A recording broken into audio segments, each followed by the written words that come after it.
દર્શક મિત્રો, આજે હું આવી ગઈ છું ખજૂડી ગામના ધોલાફળિયા વિસ્તારમાં અને અહીંયા જે એક બેન છે એમની પાસેથી એમની જે આપવીતી છે એ જાણીશું. જી, આપનું નામ? જયાબેન, શું તમારે ત્યાં બનાવ બન્યો હતો? બનાવ બનાવીને અગિયાર બનાવ બને, બીજું તો શું બને? શું થયું હતું ને કોણ આવ્યું હતું? એ પેલા ઝાડુવાળા. શું કીધું? ઝાડુવાળા આવેલા, તમારું મકાન તૂટેલું છે તો મેં આ બતાવું તો એ નહીં મળે. એ તમાઠે લગી જોયું, ત્યાંથી પછી મને આ લઈ ગયા નહીં, એ લોકોએ પેલું કર્યું. બરાબર. બીજું શું કીધું?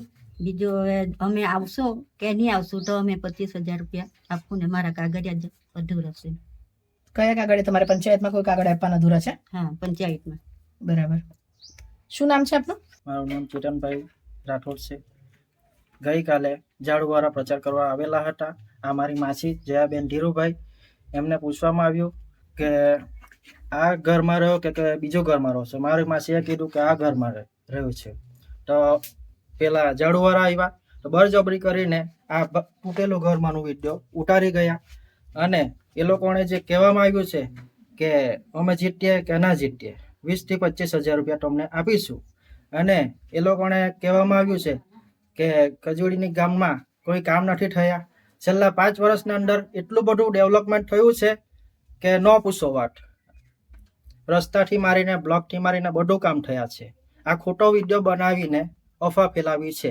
ગઈકાલના રોજ ખજૂડી ગામે ધોલાફળિયામાં જયાબેન ધીરુભાઈ હરપતિના મોહલ્લામાં આવી જયાબેનના ઘરે આમ આદમી પાર્ટીના પ્રચારકો અને આમ આદમી પાર્ટીના નેતા અને મુખ્ય નેતા નિમેશભાઈ સોલંકી દ્વારા જે જયાબેનના ઘરે પ્રચાર અર્થે આવ્યા હતા અને જયાબેનનું જે પાકું મકાન જે 2010 થી 11ના ગાળામાં બનાવેલું હતું અને જયાબેનના પાકા મકાનની બાજુમાં બકરા અને જે ઢોરોને બાંધવા માટેનું જે કોઢારું હતું અને જ્યાં ચોમાસાની અંદર લાકડા ભેગા કરી જેમ ગરમ પાણી કરવા માટે લાકડા ભેગા કરે છે એ જગ્યાનો એ નિમેશભાઈ સોલંકી દ્વારા એ જગ્યાનો બળજબરીથી વિડીયો લઈ જયાબેનનું જે ઓરિજિનલ પાકું મકાન છે એનો વિડીયો એમણે ના દર્શાવ્યો અને ખજૂડી ગામના ધોલાફળિયાને અને ખજૂડી ગામને બદનામ કરવાની જે કોશિશ કરી છે. અને સાથે સાથે જયાબેનને એવું કહેવામાં આવ્યું કે અમે પણ ભાજપથી કંતારેલા છે, આ સરકારથી કંતારેલા છે, એટલે અમે પણ આ ઝારુને સપોર્ટ કરીને તમે પણ 26 તારીખે ઝારુને મત આપજો અને મારું મિત્ર મંડળ બહુ મોટું છે, અમે જીતશું કે ના જીતશું 20,000 થી 25,000 રૂપિયાની મદદ કરશું અને તમારું આ તમારા ગરીબ લોક સાથે અમે છે એમ કરીને એ જયાબેનને ઉશ્કેરાઈને અમને એમના સગાવાલા જે ગામની અંદર રહે છે એમના દ્વારા માહિતી મળી છે.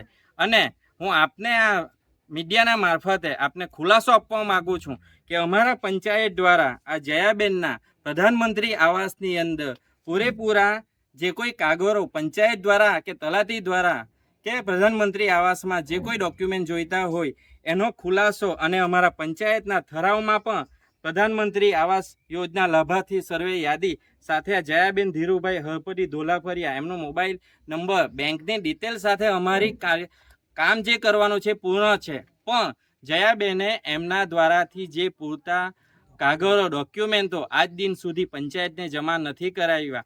જેવા કે આ ઘરના ફોટા તમે આ ફોર્મની અંદર જુઓ, અમારા ફોર્મ ભરીને રેડી છે.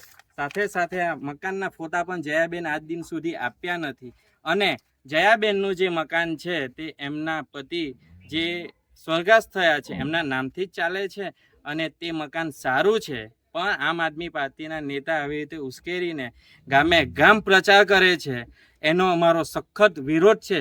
અને આપના મીડિયાના મારફતે નિમેશભાઈ સોલંકીને વિનંતી છે કે આવી રીતે તમારે તમારી પાર્ટી ઝારુના મત માગવા હોય તો માગો, પણ સારો પ્રચાર કરીને માગો કે આવા ગરીબ વિધવા બાઈને તમે ટાર્ગેટ બનાવીને ખોટા વિડીયો વાયરલ કરીને વિસ્તારમાં બગાડકામ કરવાનું તમે બંધ કરો. એટલી જ મારી આપ સૌને વિનંતી છે. અને પ્રજાને પણ વિનંતી છે કે ગામનો વિકાસ થઈ રહ્યો છે, આજુબાજુના 16 ગામનો વિકાસ આપણે કરવાનો છે.